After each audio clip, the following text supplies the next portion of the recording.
Hi, this is Marianne DiMascio. Welcome to Green Scene. This is a show about green and sustainable issues, and we try to demystify some of the types of actions people can take around green issues. So today we're having our second show on solar.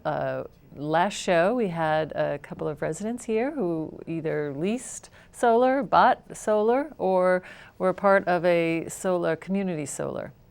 So today we have with me Mike Sylvester from Solar City. Thanks for joining us, Mike. Thanks for having me. And we have Grande from Next Step Living, both solar companies that work in Massachusetts and some in other places also. So I'd like to just start off by asking you, we'll start with you today, Mike, and just asking you what your company does. You're from Solar City, and just say a little bit about your company. Yeah, so absolutely. Thanks for having me, Marianne. Solar City, we're a solar energy provider for Massachusetts. We have been in the state for about 4 years, and we've been a company for 10. So what we do is we meet with homeowners, try to figure out what's the best fit for them to change their house into a solar home. Great. And we do that by a number of different ways. One of the most common responses I hear from folks, even these days, is solar is too expensive. And I think we're doing a good job of changing the minds of folks out there. It doesn't have to cost a huge amount of money anymore. There's a lot of different ways, including zero down programs, as well as community solar projects that are incredible. Here in Massachusetts, the state is doing a lot of great things to make solar affordable, help you change your home to a green home, and save money on your electricity bill at the same time. And people like that. Yeah. And the cost of solar is coming down too as more and more people get it and they learn more. So great. Yeah. Okay, so Drew, could you say a little bit about Next Step Living? Sure. First of all, thanks for having us on here today. Appreciate this. Next Step Living got started about 8 years ago as an energy efficiency company, really taking a whole home approach, trying to make energy efficiency as easy and accessible and sustainable for homeowners as possible. We do everything from home energy assessments, so coming into your home and figuring out where air is leaking out of your windows, your doors, where you can do insulation work. We partner with the Mass Save program, which is something that anyone who has a National Grid or Eversource electric bill is already paying into, so they can get a free home energy assessment through Next Step Living or through one of the other Mass Save partners. And we come in, bring in some LED light bulbs, energy-saving power strips, and really just show you where you can save money on your home heating and home electricity. And one of the other services that we provide is community solar. Like Ryan was saying, is just another great option to going solar. And right now, whether you're doing rooftop or community, there hasn't been a better time to go solar and save money on your monthly and yearly electric bills. Great. And when Next Step Living started, I think we were one of the early customers. We had our house tested, and we had the blower door where they try to see how much air is escaping, and coming they said, in and coming out. Coming in and coming yeah, out. It's exciting when they put that on there. Yeah, we live in an old house, and they said, this is one of the worst houses we've ever seen, because our house is very old, 1850s, and then we had parts added on, and they're like, there are parts where we can't really figure out, so they help seal it up, but it's still amazing, pretty leaky. Just the simple act of a home energy assessment and then the work you do afterwards, the amount of money you save in just home heating. And the first year that when we were in our home, we had the home energy assessment. We went through tanks of oil that first year. Second year we did the assessment. I think we saved an entire tank of oil just in that second year after doing some insulation work. So it really is cost effective to have that done. Right. That's one of the first steps. We talked about that in our last show, that especially if you're getting solar, you don't want to get extra panels for energy that you're using that you don't really need to be using. So you want to do some of these home assessments first, call Mass Save, and different companies like Next Step Living will come out and do a free energy assessment. And as you said, you've paid for it through your monthly Yep, it's a service you're already paying for, right. So you might as well take advantage of it. Great. So why don't I go back to you, Mike, and say there's a customer, a resident who lives in a local town and thinks, gee, I'd really love to have solar. What do they do? How do they go about figuring out if their house is a good spot? And Yep. So it's very simple. I'd encourage them to reach out to us directly. There's a lot of local reps around. Chances are somebody you know who has gone solar is working with an energy consultant that you can reach out to and work with them. We have quite a few people here working in the state, and we'd love to create the buzz about keeping that work here in the state. But to your point just a moment ago about figuring out how efficient your home can be first, one thing we do is we figure out how much electricity your home uses. So that's what a customer can expect. They reach out to us. We're going to take into a few pieces of information into account how sunny your roof is, right? So it's really simple for us to take a look at your house on a satellite image or to come out to the house, figure out how much sun exposure there is, and then also how much electricity your home uses. And with that information, we can generate a bit of a report on how many panels are appropriate for your home and all the different financing options that you have. Mm-hmm. And how about you, Drew? Is there something different, or how do you go about it? I know the last time we had this show, someone said, I was at my house and someone comes up and knocks on my door and it was Next Step Living. So it sounds like you might go out to some nice looking homes that are perfect for sun. Well, I mean, this is the great thing about it is what we see when there's a home that's eligible for rooftop panels, we like to see those homes or businesses take advantage of rooftop solar. But in Massachusetts, what we find is that about 85% of the homes can't do rooftop solar. And that's either because the home points in the wrong direction, the roof is too old, newer homes might have a weird roof configuration where you can't get all the panels up on the roof that you need, or shading, trees growing up around the house, and it doesn't make a lot of sense to cut down trees to put up solar panels. Then in the summer, you get more sun shining on, you end up using more electricity to run the AC, or people live in a condo or they're renters and they just can't put those panels up there. Community solar is another option where the panels are actually off-site. So if you've been driving around the state at all over the last couple of years and you've seen these solar gardens around, either on the old landfills, you see them on the side of the highway, that's what we're doing, is building solar gardens like that, reserving panels for folks inside one of these gardens.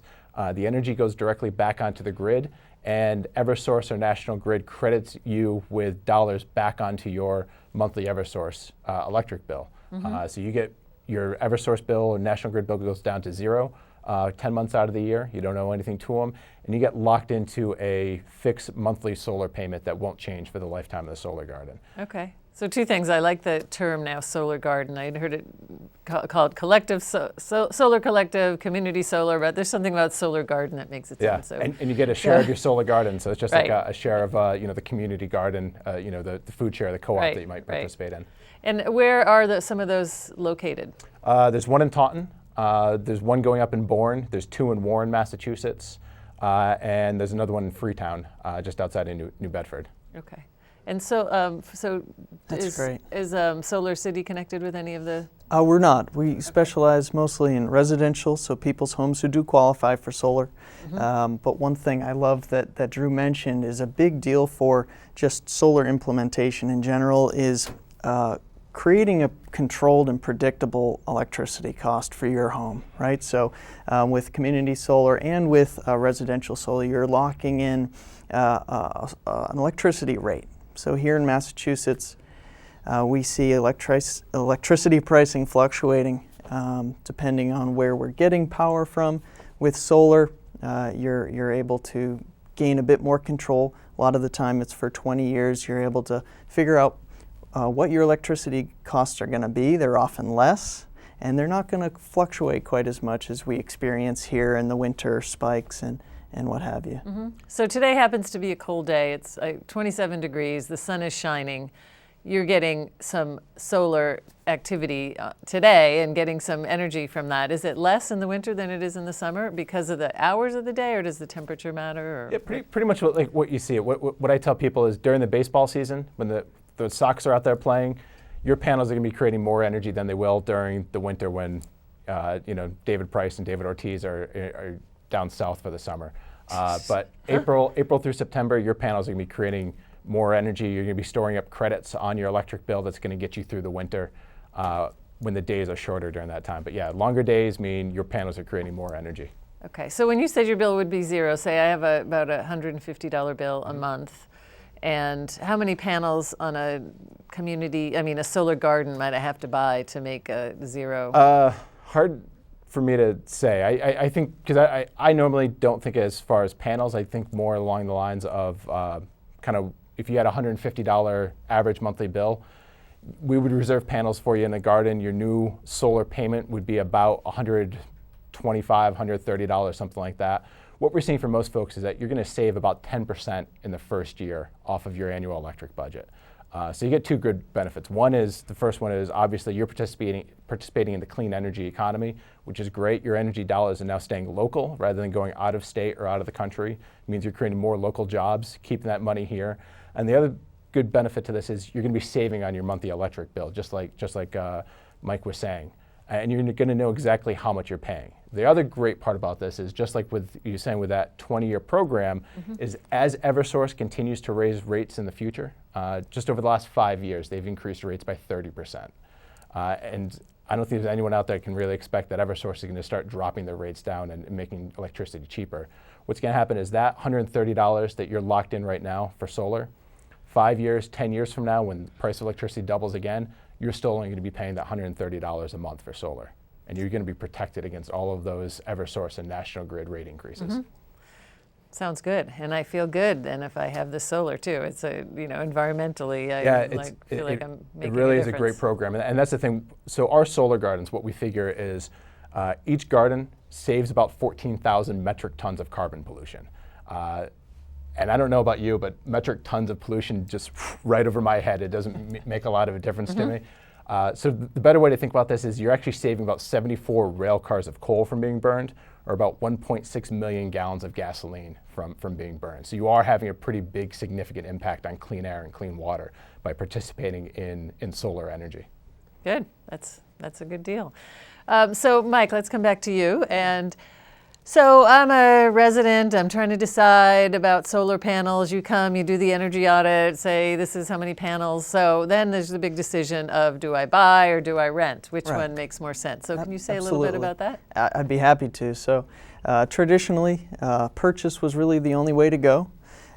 We do offer purchase. There's a lot of solar companies in the state who do offer purchase. The zero down options tend to be more popular because you don't pay anything out of pocket. So I'd love to debunk the myth that there's free solar out there. If it sounds too good to be true, it probably is. So what we do is there is no cost for installation, right? We'll come out, we'll install the panels at no upfront cost. What you do have is a solar electricity bill that's cheaper than you're paying now, and it stays at a controlled rate for the long term. So there is the very popular zero down program. There's also the purchase. So purchase in the U.S. and in Massachusetts is pretty incredible. There's the 30% federal tax credit for solar, the ITC that just got extended. Right. 2 years. Right. 2 more years. So Right. it was due. Let me just say, it was due to run out at the end of 2016. So there was this big rush. If you want solar, you have to get it now. But now they've extended it for 2 more years. 5 years, I think. Oh, 5 years. 5 year Okay. extension. Yeah. So you'll still be able to get these tax credits. Right, so it was first created in 2006 to try to stimulate the solar industry, and it's done a fantastic job creating thousands and thousands of jobs and really boosting this industry. At the end of 2016, it was set to expire, but fortunately it's been recently extended. 30% will carry through, and then it will tone down a bit after that. Now that's for residential. For commercial, it's, I believe, 10%. So right now, large commercial is very popular. It makes a lot of sense. Small to medium commercial is destined to become big again. Right now, it's kind of toned down, but yeah, so there's a lot of different options out there. I'd recommend you have a survey from a professional and figure out what's the best fit for you. Everybody's got different financial goals and objectives. Right. And just to clarify, when you have the tax credit, it's not like a tax deduction. That if you pay $20,000 for your solar, and 30% of that is $6,000, you are getting a $6,000 credit on the taxes that you owe. So it's exactly right. So right you back have to you. pay into taxes in order to take advantage of that. Right. We work with quite a few nonprofits who are not able to take advantage of that tax credit per se. So the zero down option is very popular, as well as folks who either don't want to come up with the high upfront cost or don't have that tax liability. Right. And so, Drew, are you also putting in solar panels? Is Next Step Living also putting in residential solar panels? So our solar developer, NRG, is taking care of the rooftop, and they build our solar gardens for us. Okay. So they're but a if partner someone with us in the if someone program. was interested in getting rooftop solar, they still can call you to, Yep, to they come can and still get them. they can still get in touch with us. Yep. Okay. And just as a sort of an aside, but jobs, are you looking for people to work? I mean, it's a booming industry. So what if there are people out there who are interested in solar and just getting a job in this field? Could you say, do you know anything about that? Yeah, absolutely. I think there's a lot of, Next Step Living, Solar City. There's a lot of solar companies out there that are hiring. If you listen to watch President Obama last night in the State of the Union, he said it himself, solar jobs are one of the fastest growing industries in America right now. There's more people working in solar than there are in natural gas or coal mining. So there's lots and lots of jobs out there, and the industry continues to grow and continues to hire people, and everything from installers to sales to research and development and marketing and everything in between. Okay. And do you have anything to add Yeah, about absolutely. that? I mean, I'm sure Drew can agree that this industry it's exciting. We're doing some pretty remarkable things. I've been in solar for about 6 years now, with Solar City for 4, and it's been incredible. The amount of growth that we've seen and the potential for personal growth inside of a company is exciting. So we'd encourage anybody who's interested in joining an innovative field that is on the right path to reach out to us. We're always looking for folks with tenacity and just excitement. Okay, great. And there are other companies doing this. So, I've had you two here. There are, I don't know if, the numbers. Any guess about the number of companies doing this in Mass? I think there's roughly about 500 different solar companies in Massachusetts. That number surprises me. I had no idea. 500 different solar, 500 some installing, some producing, or is it? All different parts of it, from installation from residential to commercial solar gardens, like what we do with community solar. And those 500 companies are employing 12,000 people in Massachusetts right now. Great. Yeah. And any sense of the number of homes in this area? We're in Whitman and Hanson, and numbers of homes that have solar, or through your companies? Yeah. So Solar City's installed. Just looked it up before this the show here. 51 homes in Whitman have actually gone and installed solar. Through Solar City. Through Solar so City. Likely more than that in the whole. Oh, absolutely, yeah. Okay. It's startling how much solar there is here in Massachusetts at the various companies. We've done 11,000 homes in Massachusetts in the last 4 years. So we are trying to get as much out there as possible. We have warehouses scattered all around the state with our installation crews. And you may not notice it all the time because it's on the back of people's homes sometimes, or it's just up on the roof where you don't look that much, or it's community solar, right? So you're not seeing it all the time, but it's out there, and it's growing at a very rapid pace. So get on the bandwagon, right? Absolutely. Well, I've heard also. Well, I said in my last show that we had an assessment at our house, and we have solar hot water that takes up some of the really nice roof space, and we also had to have a couple of trees taken down, and it was just the trees that shade the house in the hot summer days. So we'll try again. We'll see if community solar might be an option for you. I know. So I was thinking about community solar. So we'll talk after. So I was also wondering about orientation of homes. People say, oh, I live in a terrible spot, I can't really do it. So, obviously community solar is an option.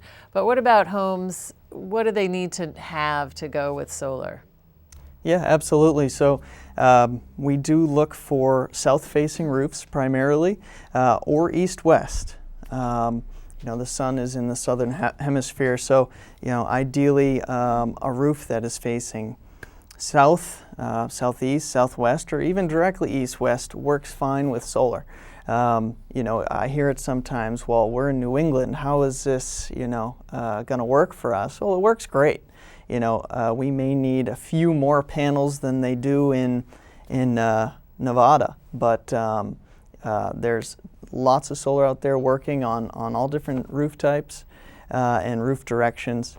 So it's very easy for us to do an assessment and give you an idea of if it's going to work or if it's not. Mm-hmm. Yeah. Okay. And obviously, community solar, no roof required for it. Exactly. So shading, orientation, we work with condo associations, so even people in a condo can participate in community solar. Yeah. We worked with a condo in Waltham just last month. We were able to sign up some residents, and we were able to sign up their common areas as well. So there's really no limitation for anyone to participate in community solar. So what about a neighborhood? Say a neighborhood that is a cul-de-sac, and then in the middle of the cul-de-sac they have a piece of land or they have some common area. Has that happened anywhere?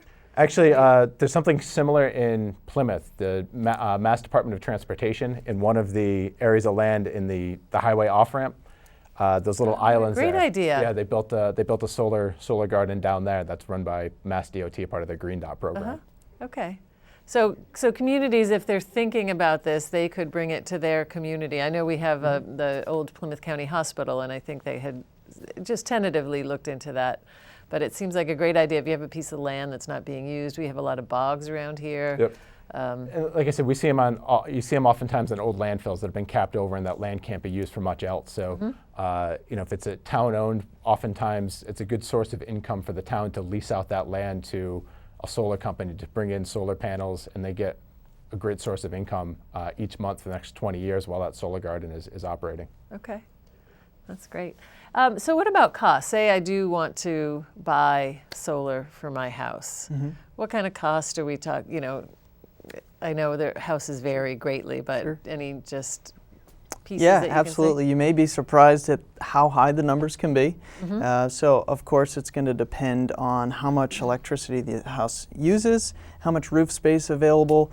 Costs can vary anywhere from as low as $20,000 up to $60,000 for your average home, depending again on how much electricity you use. So, if we were to use a $30,000 system, roughly, I'd hate to say an exact number of panels. It's tough to say, but you would then take the federal tax credit off of that, 30%, and then Massachusetts has an SREC program that also helps incentivize it.